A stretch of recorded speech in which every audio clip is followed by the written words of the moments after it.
Just 1 second. God damn it. This is the Truthear Hexa, and I'm gonna have to say it again, don't I? New benchmarks have been set. Look, here's the problem.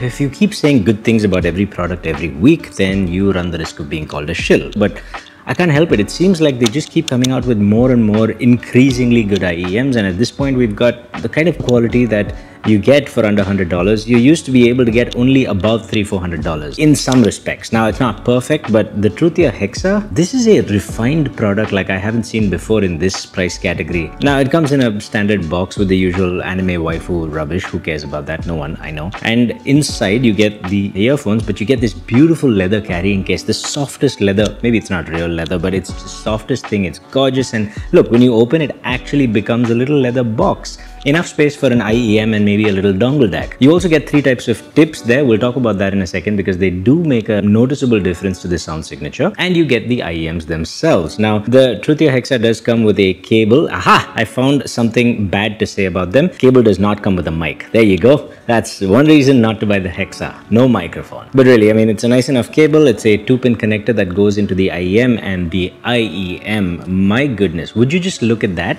The good folks at Shenzhen Audio actually sent me the Truthear Clinical Zero. Finally, after a lot of shipping issues, I finally got it, but they also sent me along with it the Truthear Hexa. They just thought they'd throw that one in anyway, and it's a good thing they did. This video was originally going to be about the Truthear Clinical Zero, and I decided to make it about this instead. I mean, just look at this. There's no shininess, it's just a 2-piece body that's held together by a single screw right at the edge there, nice little beveled edge.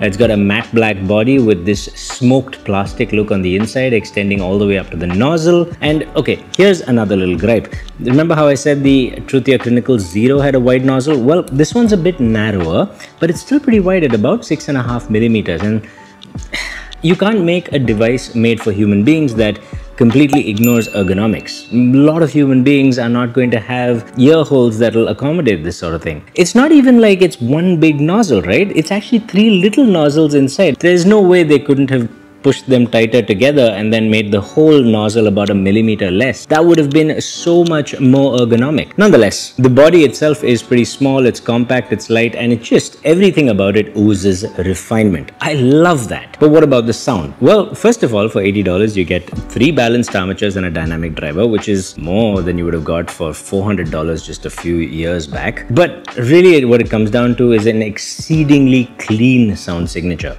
More so than, say, the Triple Rhombus, which I reviewed just a couple of weeks back. That's a fun V-shape. This is a little more neutral sounding. There's a nice bit of bass boost, but the problem with the way the bass boost is that the mid bass is left out and a lot of emphasis is on the sub bass. Now you do get a bit of mid bass, it's not that it's not there, and it is tight and controlled rather than being big and sloppy. So if you like that, then this is definitely going to be a more balanced sound when it comes to bass. However, what it lacks because of that little scoop out is emphasis. It lacks energy where there should be energy. A lot of drums in a lot of songs just, they're there, they're tight, they're not quite punchy enough. They just lack the energy and the excitement that I think they should have. And I think part of the reason is also because the dynamic driver only starts at about 160 Hz. That's the crossover point. If they had made that crossover point closer to 250 Hz, then you just let the dynamic driver do its thing, and you can, like, even if I EQ it, it doesn't take EQ in that mid bass very well. So it's always going to be a controlled bass. It's always going to be a little less energetic. I find a similar scoop out in the upper mids between 2 and 3 kilohertz.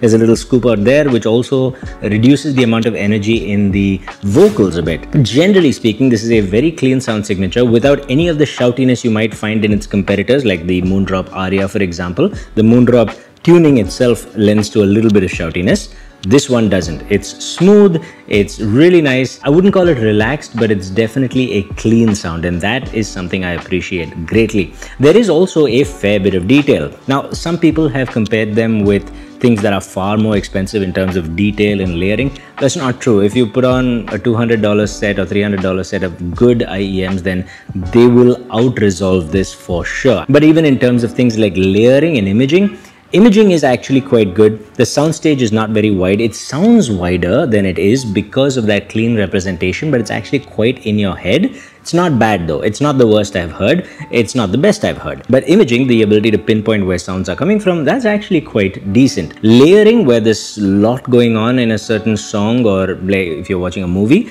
is not the greatest. I've heard far better at just like double the cost. So there's definitely something to work on with the Hexa yet. But again, for $80, I've never heard anything that resolves quite like this. I've never heard anything that has a clean sound like this. Now, with respects to the treble extension, it's slightly on the darker side. That doesn't mean it's bad or anything. It's just a little bit darker than some people would prefer. And also on certain songs, it's prone to just a hint of sibilance, but very few tracks actually bring that out. It's not going to be an issue most of the time. Now, I did mention it comes with 3 types of ear tips, and they actually change the sound significantly. You've got the narrow bore silicone tips, the wide bore silicone tips, and the foam tips.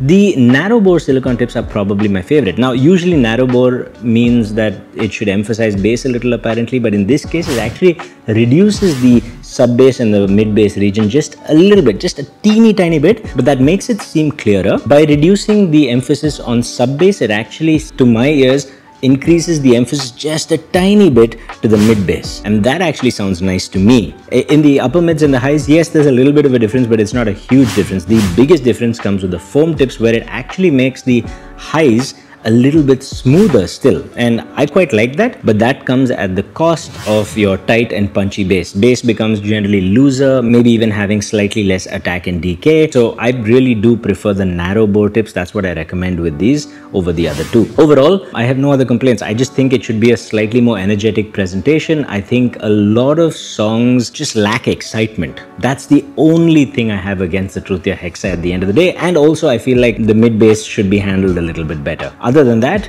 this is by far the new benchmark in the $80 category. I haven't heard anything that outresolves this. I haven't heard anything that represents music as cleanly as this. And I haven't seen anything that is styled so maturely and sophisticated. Like, it's incredible. Ladies and gentlemen, the Truthear Hexa. If you want to see the Truthear Clinical Zero video, then leave a comment down below and maybe I'll make that video. Now, if you'll excuse me, I've got to do some gaming because I'm doing a gaming headset shootout. I'll see you in that one. Stay happy, stay peaceful, stay colorful. Namaste.